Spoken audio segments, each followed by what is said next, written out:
The last letter. The soft hum of a ceiling fan was the only sound in the dimly lit room. Amelia sat at her old oak desk, her hands trembling as they held the yellowed piece of paper. It was the last letter she had ever received from James, her husband, who had passed away a year ago today. She hadn't been able to bring herself to read it until now. Amelia and James had met during their college years, both attending the same literature class. He was the charming, outspoken type, always ready with a witty comment or a broad smile.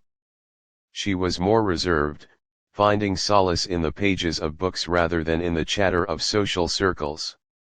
It was during one of those literary debates that James had noticed her, and from that moment, his interest had sparked. Their courtship had been a whirlwind of shared poetry, long walks in the park, and endless conversations that stretched late into the night. They married shortly after graduation, their love story seemingly plucked from the pages of a romance novel.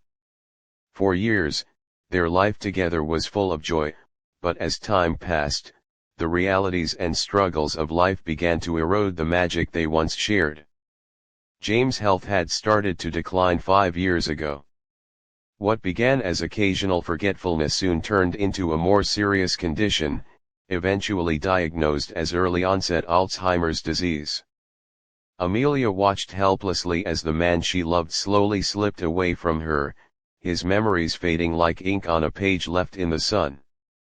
The laughter that once filled their home was replaced with silence and the occasional bout of anger from James as he struggled to make sense of his reality. Amelia became his caretaker, a role she accepted without hesitation but one that drained her both physically and emotionally. The man who had once been her partner and confidant now depended on her for everything. She mourned the loss of the life they had planned together and the man he used to be, even while he was still with her. A year ago, on a crisp autumn morning, James had passed away peacefully in his sleep. Amelia had felt a complex mix of grief and relief. The suffering was over, but so was her time with him. In the weeks that followed, she found herself lost, her days devoid of purpose without James to care for. It was a month after his death that she found the letter. Tucked away in the drawer of his nightstand, it was addressed to her in James' familiar handwriting. The sight of it had been too much to bear at the time, so she had hidden it away, afraid of what emotions it might unleash. Now, on the anniversary of his passing, she felt ready to face whatever message he had left for her. With a deep breath, she unfolded the letter and began to read. My dearest Amelia. If you are reading this, then I am no longer with you. I hope that by now, you have found some semblance of peace. I know that my illness has taken a toll on both of us, and for that, I am deeply sorry. There are things I wish I could have said to you while I was still able, and this letter is my attempt to do so. First and foremost, thank you. Thank you for your unwavering love and support, for standing by me when I could no longer stand by myself. You showed me a love that goes beyond words, a love that remains steadfast even as I faded away. I am eternally grateful for everything you did for me, even when it was difficult. I want you to remember the good times we shared, the laughter and the love.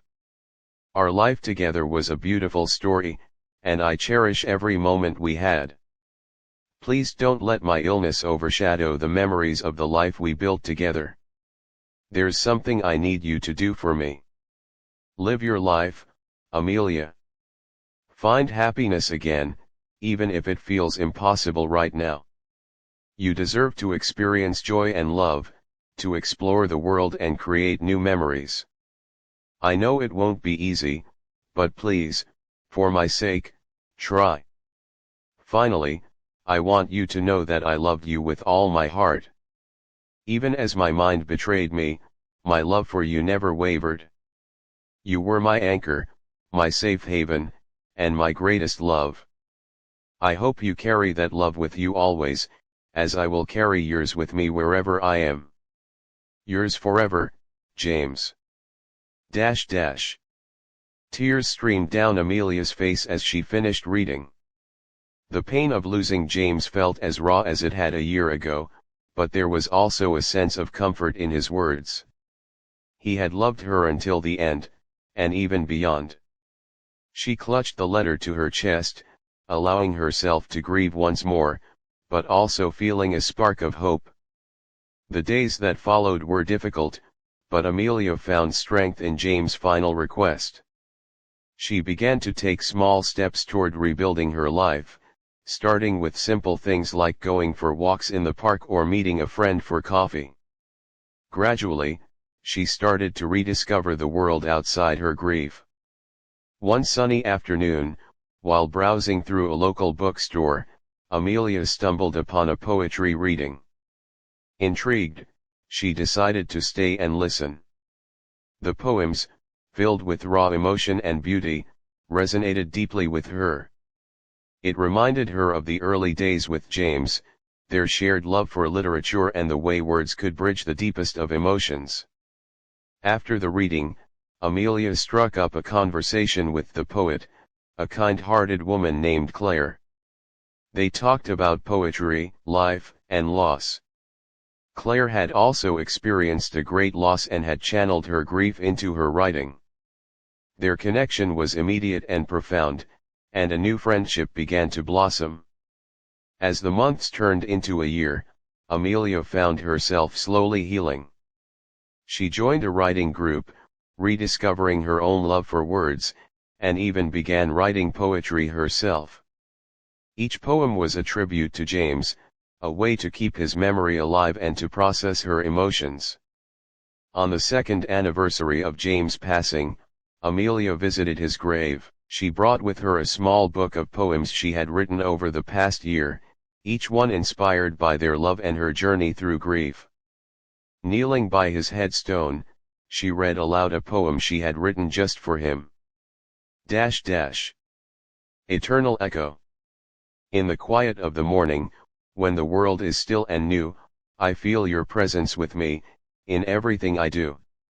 Your love, a gentle whisper, in the rustling of the trees, a constant, soothing comfort, like a warm and calming breeze. Though you're no longer with me, your memory remains, a beacon in the darkness, a balm for all my pains. I'll carry you within me, every moment, every day, your love, an eternal echo, that will never fade away. Dash dash. As she finished reading, Amelia felt a sense of peace wash over her. She knew that James would always be a part of her, his love an enduring presence in her life.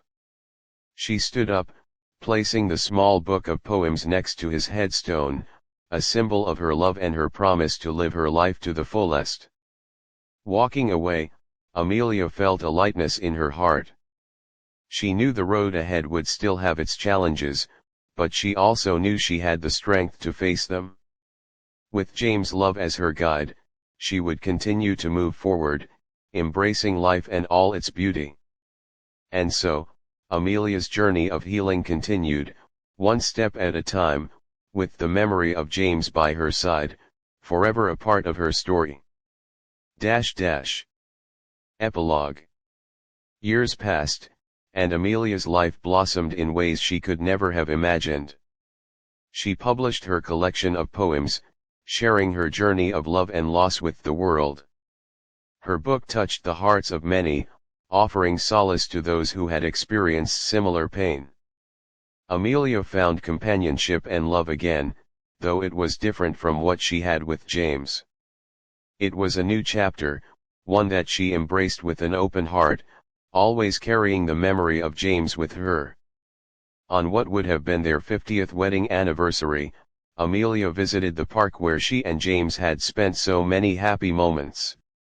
Sitting on their favorite bench, she felt a gentle breeze caress her face, as if James was there with her, whispering words of love and encouragement. She smiled, feeling his presence and knowing that he was proud of her.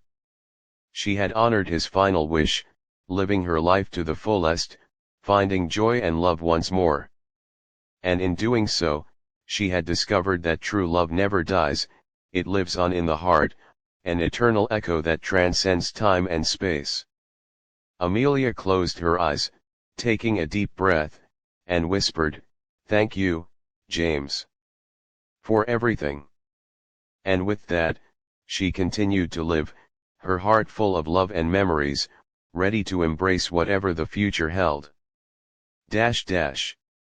In the end, Amelia learned that while loss leaves an indelible mark, it also opens the door to new beginnings. Love, in all its forms,